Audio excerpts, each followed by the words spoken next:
Assalamualaikum warahmatullahi wabarakatuh. Selamat pagi dan salam sejahtera bagi kalian semuanya.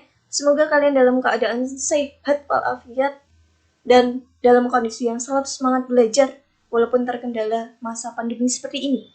Tetap selalu optimis dalam menggapai semua cita-cita kalian. Oke? Nah, kita pada pertemuan yang kemarin kita sudah membahas materi bab 1 yaitu tentang kolonialisme dan imperialisme bangsa Eropa di Indonesia. Nah, sekarang kita membahas tentang apa? Perlawanannya. Perlawanannya bangsa Indonesia menghadapi penjajahan. Ini ada tulisan abad 20, Bu. Abad 20 maksudnya kayak gimana? Satu abad itu berapa sih? 100 tahun. Berarti kalau 20 adalah 20 kali 100, Bu. 2000. Oke, kita flashback lagi.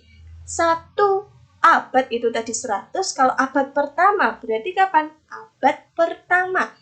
Dari tahun 1 Masehi sampai 100 Masehi. Sedangkan abad 20 adalah dari kapan?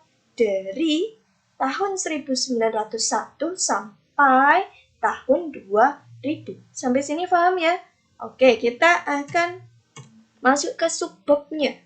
Subbab pada pertemuan kali ini yang akan kita bahas adalah perlawanan rakyat terhadap Portugis dan VOC. Sedangkan perlawanan rakyat terhadap pemerintah kolonial Belanda akan kita bahas di pertemuan selanjutnya.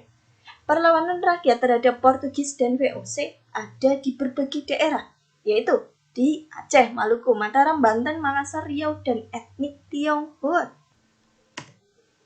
Kita masuk ke perlawanan rakyat Aceh ya. Perlawanan rakyat Aceh. Tadi Aceh di mana lokasinya? Di Sumatera. Pulau Sumatera. Coba kalian baca terlebih dahulu tentang latar belakang, terus kemudian strateginya. Perlawanan rakyat Aceh, latar belakangnya yaitu kedudukan Portugis di Malaka mengganggu perkembangan Aceh. Nah, Aceh ini dia berkeinginan untuk bisa menguasai Malaka. Nah, pada saat itu Malaka dikuasai oleh Portugis. Maka biar Malaka itu dikuasai oleh Aceh, maka dia menyerang Portugis. Paham sampai ini? Itu adalah latar belakang dari Aceh. Sedangkan kalau latar belakang dari Portugis itu ialah dia menganggap bahwa saat Malaka itu jatuh ke tangan Portugis tahun 1511. Ibu mulai pelan ya, karena di sini tidak ada di PowerPoint-nya, Ibu terangkan lewat lisan. Kalian tulis sambil nulis di situ. Ketika Malaka jatuh ke tangan Portugis pada 1511, banyak pedagang asing mengalihkan perdagangan ke Aceh. Banyak pedagang asing yang mengalihkan perdagangan ke Aceh. Nah, dalam kondisi seperti ini, Portugis melihat bahwa Aceh itu dia strategis. Aceh itu dia lokasinya juga melihat, oh Aceh itu bagus ya, saya ingin menguasainya juga. Maka sekali Dajung dua pulau terlampaui. Dia menguasai Malaka, tapi dia juga ingin melakukan penyerangan terhadap Aceh, kayak gitu. Jadi ada dua belah pihak di sini, dari pihak Aceh tersendiri, dari pihak Portugis juga tersendiri. Oke. Aceh dalam perkembangannya ini dia menerapkan beberapa strategi untuk menghadapi perlawanan Portugis. Yang pertama adalah melengkapi kapal-kapal dagang dengan senjata, prajurit, dan meriam. Yang kedua, mendatangkan bantuan, persenjataan, pasukan, dan ahli perang dari Turki. Yang ketiga, melakukan kerjasama dengan kerajaan-kerajaan lain seperti Demak dan Calicut. Calicut ini luar negeri ya, yaitu India. Pada masa kapan sih strategi ini dilakukan? Yaitu pada masa Sultan Alauddin Riayat Shah Al-Qahir. Sultan Alauddin Riayat Shah Al-Qahir. Sultan Alauddin Riayat Shah Al-Qahir ini menyerang Portugis di Malaka. Tapi Portugis dapat menggagalkan serangan ini karena mereka mengerahkan semua pasukan yang ada.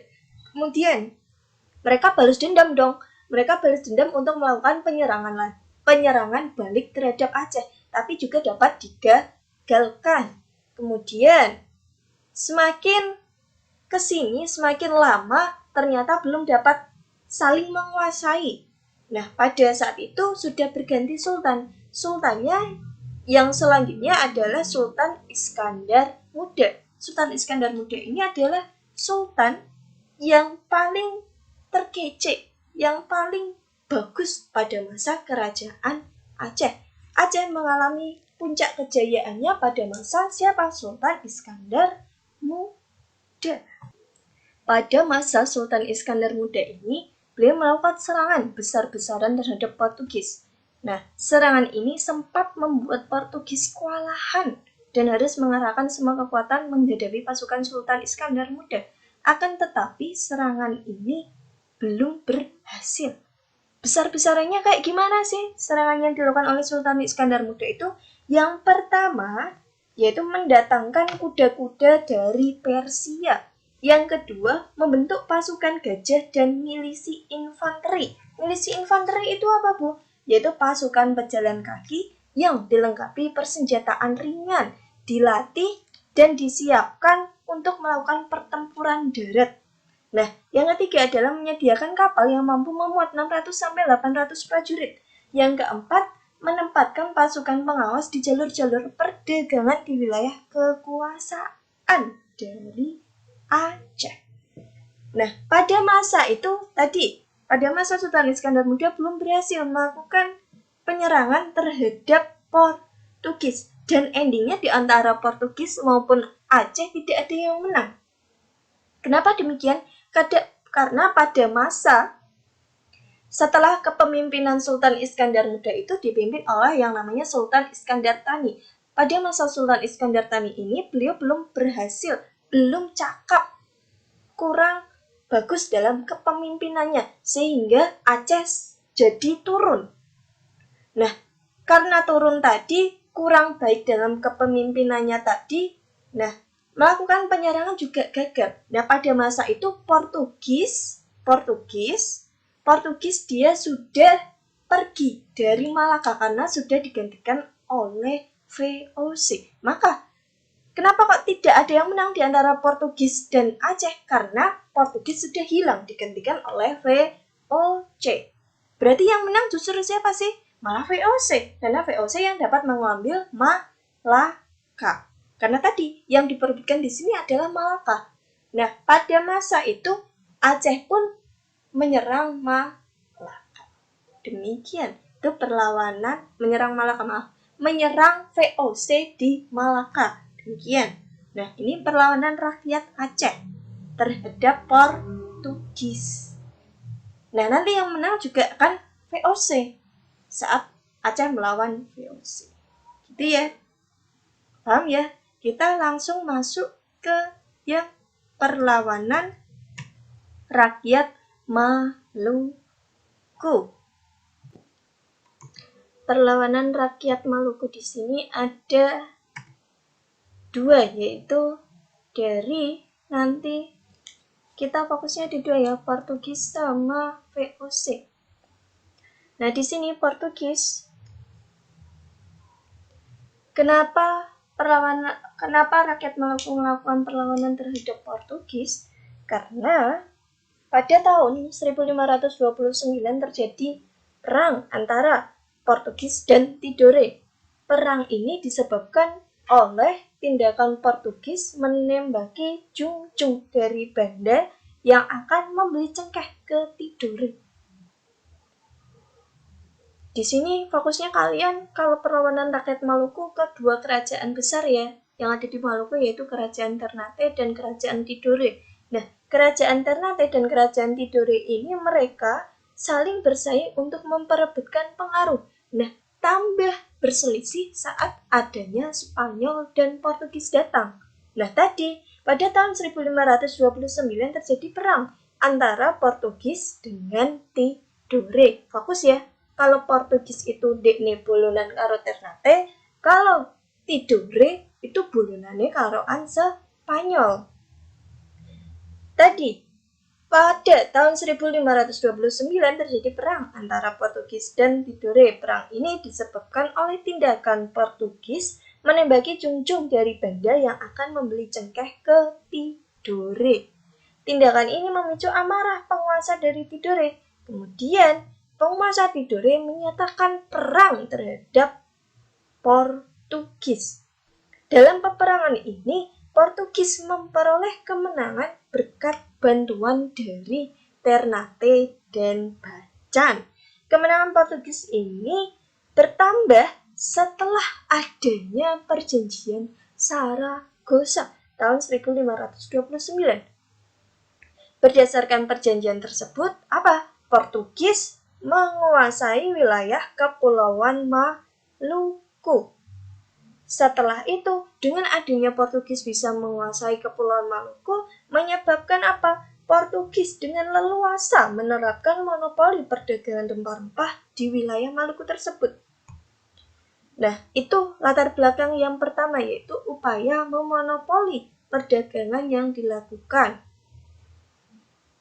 Yang kedua adalah Portugis mencampuri urusan dalam negeri kerajaan Ternate. Kayak gimana itu? Portugis memancing kemarahan rakyat Ternate pada masa itu dengan cara apa? Pada masa Sultan Hairun, rakyat Ternate mereka melakukan penyerangan terhadap Portugis tahun 1534 sampai 1570. Rakyat Ternate melakukan perlawanan terhadap Portugis.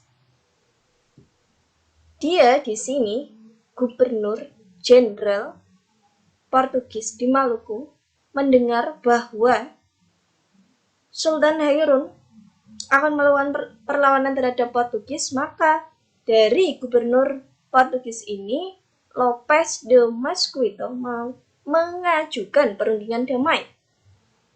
Setelah setuju, ternyata dari Sultan Hairun ini diminta untuk berkunjung ke benteng Sao Paulo.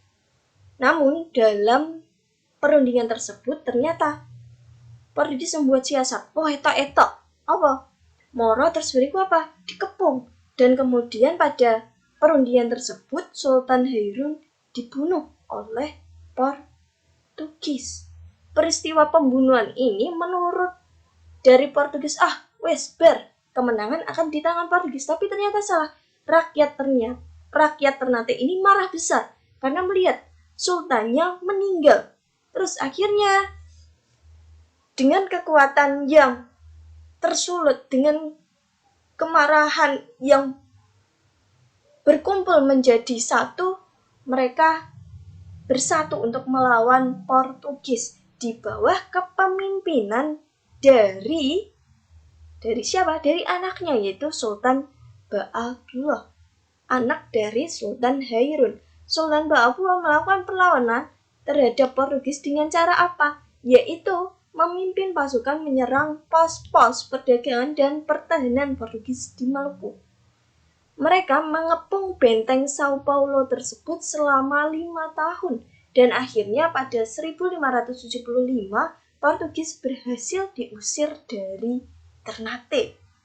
Benteng Sao Paulo ini dapat diambil alih, kemudian dari Sultan Ba'abullah dapat memenangkan pertempuran kali ini. Kemudian orang-orang Portugis melarikan diri dari Ternate menetap di Ambon.